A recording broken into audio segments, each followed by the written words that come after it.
They didn't have to do it all like that, you know. And I wasn't resisting arrest at all. What it was, I was scared of them pushing me out of my chair, and that's why I was hanging on to it.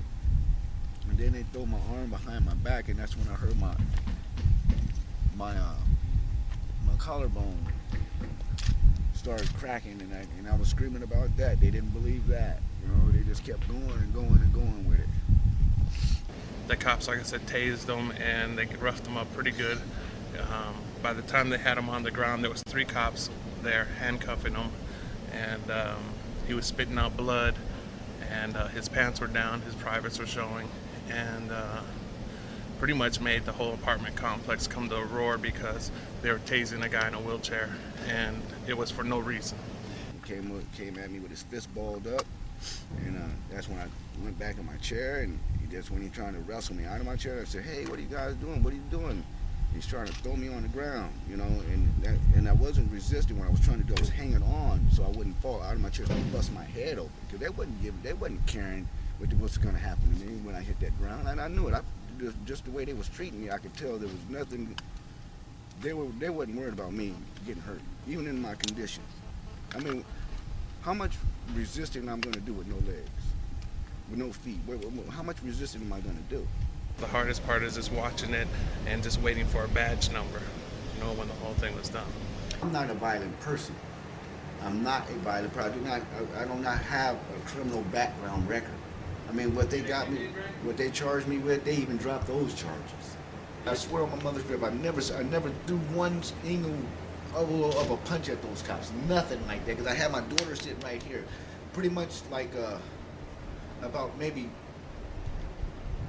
5 to 10 minutes into the conversation. And that's when the other officer was, the tall one, the sergeant was in that, he was on this side in my ear. "Oh yeah, you got a big mouth." And then he goes, "Tasing?" He says, "Yeah, tasing." And that's when the shorter officer was right here, and that's when he He tased you under your arm? No, up under my rib cage back here. My pants fell down, and I was trying to pick myself up. And I grabbed my air conditioner. I remember that now. I'm sorry.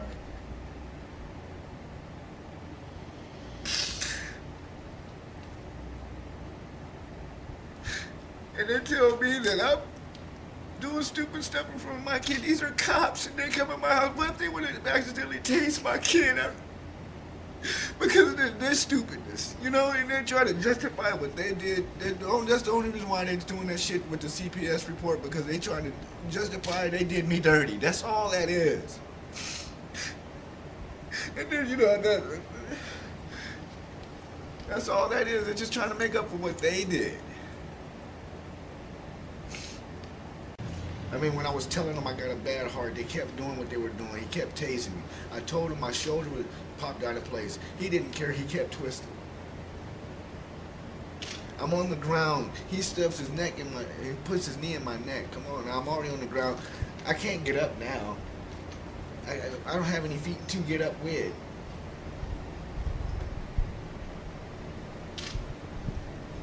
And you know, the reason I was hanging on to my chair is because when he was trying to push me over out of my chair, the first instinct I had was to save my face and just, I gotta hang on to something. I'm just not gonna let you push me out.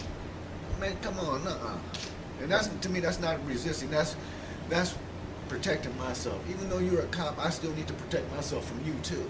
To me, it was just, it was ridiculous. It was pure ridiculous, man. They didn't have to go that far with that, man. They didn't have to go that far with it. I mean, I could understand them coming out to a house call, you know, but to go that extra 150 miles with it was crazy.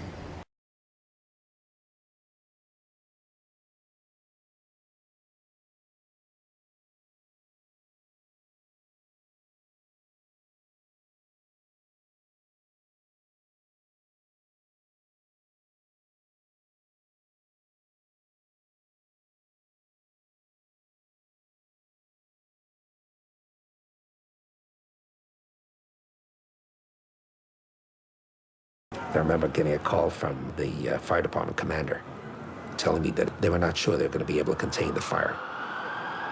And I said, you know, we've had such terrible loss of life. Maybe the smartest thing to do is pull it.